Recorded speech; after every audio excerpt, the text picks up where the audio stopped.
안녕하세요, 반갑습니다. 김랜더입니다. 자, 오늘은 블렌더 3.0 초보강좌 6강 모디파이어에 대해서 알아볼 건데요. 지난 시간 5강에서는 모델링을 배웠습니다. 이번 6강에서는 모델링으로 만든 오브젝트에 다양한 효과를 적용할 수 있는 모디파이어에 대해서 배울 겁니다. 일단 지난 시간에 내드린 모델링 숙제 먼저 풀이하고 강좌를 진행하겠습니다. 그럼 바로 가시죠. 접시 모델링 숙제 풀이입니다. 접시에도 여러가지 모양이 있지만 저는 가장 보편적인 이 모양으로 만들어 보겠습니다. 먼저 접시는 둥근 원 형태죠. Shift A를 누르고 메쉬를 살펴보니 실린더 아니면 서클로 만들면 될 것 같습니다. 저는 실린더로 만들어 보겠습니다. 먼저 실린더를 생성하고, 접시는 납작한 모양이니까 SZ로 높이를 줄여주세요. 그리고 접시는 윗면의 지름보다 아랫면의 지름이 더 작으니까 에디트 모드에서 실린더의 아랫면을 잡고 S로 줄여주세요. 다음으로 접시의 윗면을 만들 건데 가운데가 약간 오목하게 들어간 모양입니다. 먼저 접시 윗면을 선택하고 인셋으로 크기를 줄인 후 익스트루드로 살짝 아래로 내려주세요. 하지만 이 부분이 이렇게 수직으로 떨어지진 않죠.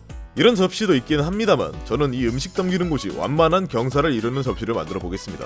방법은 간단합니다. 방금 익스트루드로 내린 면 있죠? 여기 윗부분을 잡고 S로 크기를 살짝 늘려주면 자연스럽게 경사면이 완성됩니다. 아랫부분도 한번 볼까요? 이렇게 딱 떨어지는 형태는 심심하기도 하고, 실제 접시를 봐도 여기 윗부분과 아랫부분이 꺾이면서 구분되는 모양입니다.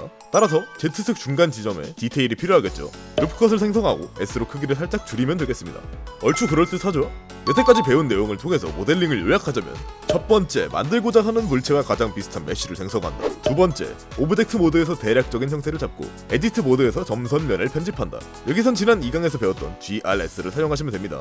세 번째, 기본 메쉬에 LIE를 사용하여 디테일을 추가하고 GRS로 조정한다. 이 정도가 되겠습니다. 이제는 지금까지 배운 기능들을 언제 어디에 쓸지 감이 오시죠?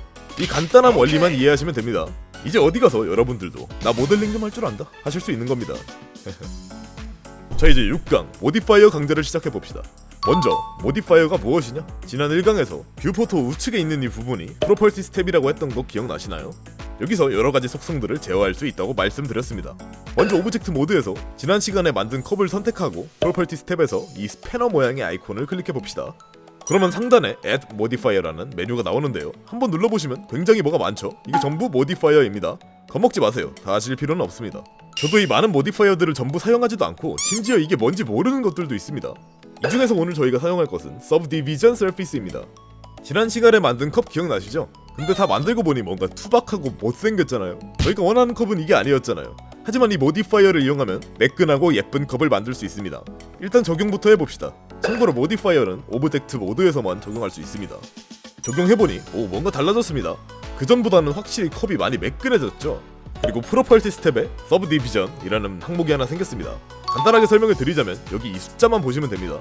먼저 레벨스 뷰포트, 아마 기본값은 1로 되어 있을 건데 이게 서브디비전 서피스의 정도라고 생각하시면 됩니다. 지금은 1단계가 적용되어 있는 겁니다. 값을 올려보면 더 정밀한 서브디비전이 적용됩니다. 다음으로 아래에 있는 렌더를 봅시다. 근데 이건 숫자를 바꿔봐도 별 차이가 없는 것 같죠? 네, 맞습니다. 아무런 일도 일어나지 않습니다. 이 렌더 수치는 뷰포트 상에서는 적용되지 않고 나중에 렌더링 할 때 이 수치가 적용됩니다. 보통 저는 두 수치를 같은 값으로 두고 작업합니다. 자, 그러면 수치를 한번 늘려봅시다. 서브디비전을 적용해도 1은 뭔가 아직 투박한 것 같잖아요. 전 더 매끈한 컵을 원합니다. 값을 더 많이 줘볼까요? 10 정도? 블렌더가 멈춰버렸습니다. 사실 이렇게까지 많이 줄 필요는 없습니다. 어차피 꼭 필요한 디테일만 있다면 간결하게 모델링해도 Subdivision Surface Modifier를 사용하면 매끄럽게 만들 수 있거든요. 지금부터는 간단하게 Subsurface라 부르겠습니다. 이번에는 Subsurface 값을 2로 줘보겠습니다. 그리고 오브젝트 모드로 가서 컵을 우클릭하면 메뉴가 뜨죠. 여기서 Shade Smooth를 적용해주시면 이제는 충분히 매끄럽죠. 예쁘죠? 이게 컵이지. 보시다시피 Subsurface 값을 2 정도만 줘도 충분합니다. 물론 3, 4 이렇게 더 큰 값을 주면 오브젝트가 더 정밀해지긴 하지만 다 투자입니다. 어차피 여러분 최종 실행에서 볼 때는 이렇게 작은 컵은 별로 차이도 안 나고 신이 무거워지기만 합니다. 지난 5강에서 제가 모델링은 최소한의 점으로 간결하게 형태를 표현하는 것이 중요하다고 했던 거 기억나시나요? 이유가 바로 Subdivision Surface Modifier에 있습니다. 모델링할 때 점이 많아지면 편집하기 힘들 뿐만 아니라 메모리를 많이 잡아먹어서 블렌더가 굉장히 무거워집니다. 그리고 어차피 Subsurface Modifier를 사용하면 간략하게 모델링해도 디테일을 구현할 수 있고요. 그리고 이 모디파이어의 가장 큰 장점이 있습니다. 바로 Non-Destructive 하다는 점입니다. 번역하면 비파괴적이란 뜻입니다. 즉 저희가 이렇게 컵을 투박하게 모델링해도 모디파이어를 적용하면 원래 오브젝트를 편집하지 않고도 언제든지 디테일을 추가하고 원한다면 다시 지울 수도 있습니다. 실제로 모디파이어를 적용한 상태에서 에디트 모드로 들어가보면 원래 저희가 모델링했던 컵의 형태는 그대로 남아있습니다. 이처럼 모디파이어를 사용하면 원래 오브젝트를 편집하지 않으면서도 다양한 효과를 적용할 수 있습니다. 원할 때 언제든지 지울 수 있고요. 굉장히 편하죠? 근데 분명히 부드러워지긴 했는데 자세히 보시면 아직 컵이 좀 어색한 부분들이 있습니다. 조금 뭉개진 부분도 있고 심지어 컵의 아래쪽 부분은 둥글게 변했습니다. 이건 뭐 빗살무늬 토기도 아니고 저렇게 생겨서는 세우기도 힘들 것 같습니다. 이건 सब디비전 서피스의 원리를 이해하면 이유를 알 수 있습니다. 플레인을 하나 생성해서 सब서피스를 적용해봅시다. 아까는 프로퍼티스 탭에서 모디파이어를 적용했지만 오브젝트를 선택하고 컨트롤 숫자를 누르면 숫자에 해당하는 단계의 सब서피스를 빠르게 적용할 수 있습니다. 예를 들어 컨트롤 1을 누르면 1단계의 सब서피스 모디파이어가 적용됩니다. 한번 적용해볼까요? सब서피스 1단계를 적용하니까 정사각형이었던 플레인이 정팔각형이 됐습니다. 이번에는 컨트롤 2로 2단계를 적용해볼까요? 적용했더니 이번에는 정십육각형이 됐죠. 이런 식으로 सब서피스를 적용하면 단계에 따라서 점과 점 사이를 부드럽게 다듬어줍니다. 저희가 만든 컵에서 이런 부분들 있죠. 이게 디테일이 부족해서 सब서피스가 오브젝트를 그대로 다듬어버리기 때문에 생기는 현상입니다. 디테일이 부족하다. 뭔가 떠오르는 거 없으신가요? 그렇습니다. 디테일을 추가해주는 LIE를 사용해서 고칠 수 있습니다. 먼저 컵을 선택하고 에디트 모드로 진입해봅시다.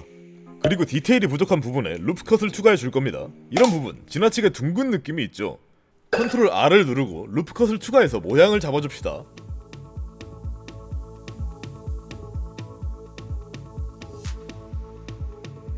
그리고 컵 바닥면을 보면 뭔가 쭈글쭈글하죠? 이걸 하는 방법은 간단합니다. 컵 바닥면을 잡고 인셋으로 면을 만들어주시면 됩니다. 컵 안쪽 부분도 똑같이 해주세요. 컵 손잡이도 조금 더 각진 느낌을 주고 싶으시다면 이렇게 루프컷으로 모양을 잡아주시면 됩니다. 자, 드디어 모디파이어 적용이 끝났습니다. 전과 비교해보면 컵이 확실히 매끈하고 예뻐졌죠? 이게 모델링이지. 영상 분량상 지난 시간 숙제로 여러분이 만든 이 접시는 한번 스스로 적용해보시기 바랍니다. 내용이 크게 어렵진 않고 방법은 똑같으니 잘 하실 수 있을 겁니다. 자, 오늘 6강 내용은 여기까지입니다. 다음 7강에서는 텍스처링에 대해서 배울 겁니다. 이제 여러분은 모델링도 할 줄 알고 모디파이어를 사용해서 매끄럽게 다듬을 줄도 압니다. 하지만 아직 텍스처가 없죠? 언제까지나 콘크리트처럼 밋밋한 회색으로 둘 수는 없잖아요. 다음 시간에는 오브젝트의 머테리얼을 설정하고 텍스처를 적용하는 방법을 배울 겁니다. 블렌더를 처음 시작하시는 초보자분들에게 도움이 될 수 있도록 최대한 쉽게 설명할 테니 잘 따라와 주시면 감사하겠습니다. 그럼 오늘 영상은 여기서 마치겠습니다. 7강에서 봐요. 그럼 이만!